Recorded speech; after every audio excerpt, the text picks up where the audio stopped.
呃，我还是强调一件事情，这是一场好比赛。对，那我们赛前我们把分数定在50分。我告诉孩子分，这样球赛50分我们就会赢球了。对，当然可惜的是这场球赛是53分。对，那我常常讲说，进到小巨蛋，最后的成绩其实就是最后看老天爷看谁给谁而已。对，今天的球就是我们的一些球最后没有进，该把握的球没有进，细节没有做好。那对方投进了一些关键的球，对，那所以就胜负就意味了这样子。对，那我为我的球员感到骄傲，因为他们其实一整场都在坚持。一整季下来，我最骄傲的事情就是我们光复中学的防守，应该是全联盟最低的一队。对，不管面对任何的对手，那其实这就是我们今年非常骄傲的一个层面。当然比赛有赢有输，当然今天泰山高确实在关键球的进球上面处理的比我们好。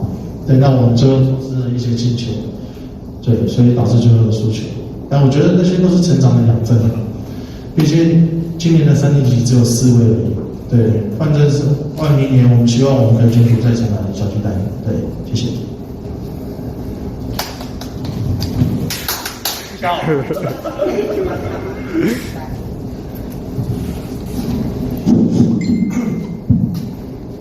今天这是比赛的一环嘛，然后在人生中当然有输有赢嘛。当然这场比赛让我们细节做的比较差，然后对方做的比较好。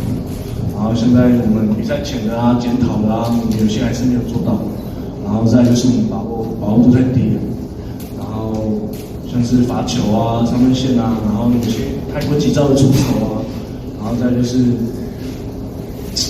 自己的心态就是没有坚持到最后一秒，就是本来可以赢比赛，然后被人家投了绝杀，当然很可惜但是明天还有一场球赛嘛，都已经来到这里了，怎么可能最后放弃？就是继续再拼，继续再打，然后还有机会，我们还有机会拿到校史最好的成绩。当然，今天这个事情发生，当然教练跟我们当然就会跟你在一起，当然我们检讨要更多，就是把明天的比赛做出细节，做出内容来，然后打出一场漂亮球赛，然后就是放开来打，没有压力，对吧？